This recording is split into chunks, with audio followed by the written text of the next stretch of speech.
ক্ষমতার পাশাপাশি পদকের মোহ পেয়ে বসেছিল গণঅভ্যুত্থানে ক্ষমতাচ্যুত সাবেক প্রধানমন্ত্রী ও আওয়ামী লীগ সভাপতি শেখ হাসিনাকে। রোহিঙ্গাদের জন্য সীমান্ত খুলে দেওয়া এবং পার্বত্য শান্তি চুক্তির নেপথ্যে ছিল হাসিনার এই নোবেল মোহ। ডক্টর মোহাম্মদ ইউনুস নোবেল পাওয়ায় আরও বেপরোয়া হয়ে ওঠেন পতিত এই স্বৈরাচার।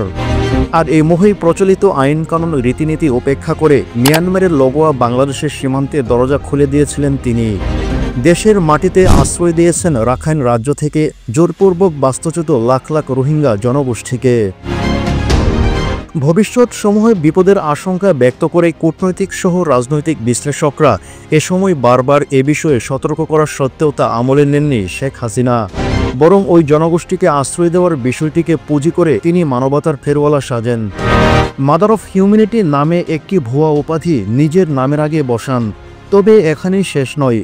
নির্যাতিত ও নিপীড়িত রোহিঙ্গা জনগোষ্ঠীর ইস্যুটিকে কাজে লাগিয়ে পর্দার অন্তরালে শান্তিতে নোবেল পুরস্কার পাওয়ার জন্য রাষ্ট্রের টাকায় দেশে বিদেশে লবিস্ট নিয়োগ করেন।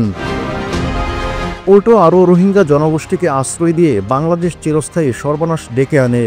এ প্রসঙ্গে রাজনৈতিক বিশ্লেষক ও সিনিয়র সাংবাদিক মাসুদ কামাল শনিবার গণমাধ্যমকে বলেন, রোহিঙ্গারা একবার বাংলাদেশে ঢুকতে পারলে আর যে তারা ফেরত যাবে না বা ফেরত পাঠানো সম্ভব হবে না এটি সরকার সহ সব মহলের জানা ছিল। তবে প্রশ্ন হলো, তাহলে ঢুকতে কেন দিল?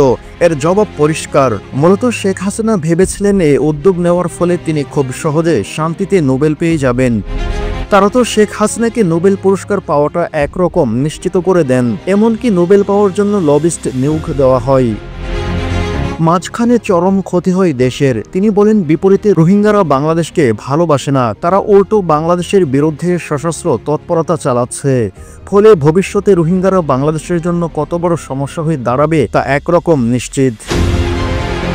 রাজনৈতিক বিশ্লেষকদের মতে মাত্র 56,000 বর্গমাইল বাংলাদেশে এমনিতে জনসংখ্যার মাত্রাতিরিক্ত চাপ, খরা, বন্যা, ঝড়, জলোচ্ছ্বাস, সাইক্লোন, নদী ভাঙন সহ প্রাকৃতিক দুর্যোগের পাশাপাশি দারিদ্র্য এ অঞ্চলে মানুষের নিত্যদিনের সঙ্গী।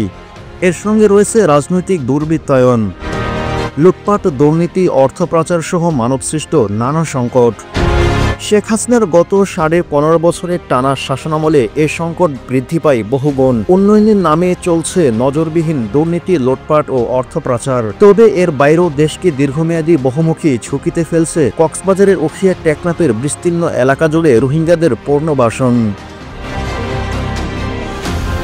জানা যায়, বাংলাদেশ মিয়ানমার দ্বিপাক্ষিক আলোচনার মাধ্যমে 1978 সালে এবং 1992 সালে মিয়ানমার সরকার বাংলাদেশে আশ্রয় নেওয়া রোহিঙ্গা শরণার্থীদের বড় অংশকে ফিরিয়ে নেন। বাংলাদেশ সরকার বলছে, হতাশ রোহিঙ্গারা জড়াচ্ছেন বিভিন্ন অপরাধে, রয়েছে আঞ্চলিক অস্থিতিশীলতার শঙ্কাও।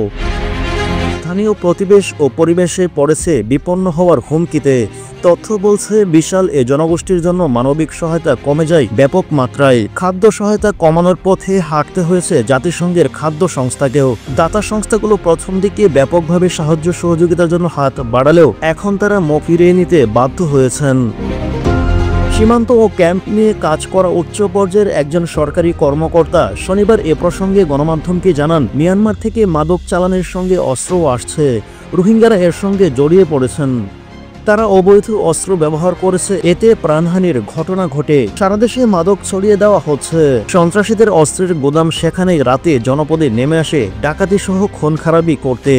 এমনকি পেশাদার এসব খুনি চুক্তিতেও খুনের কাজ করে। হত্যা শেষে আবার চলে যায় খুন, জখম, মাদক, মানব পাচার, চাঁদাবাজি, অপহরণ, দোকান বাণিজ্য এবং আধিপত্য বিস্তার। রোহিঙ্গা ক্যাম্প এখন নৈমিত্তিক ঘটনা হয়ে দাঁড়িয়েছে।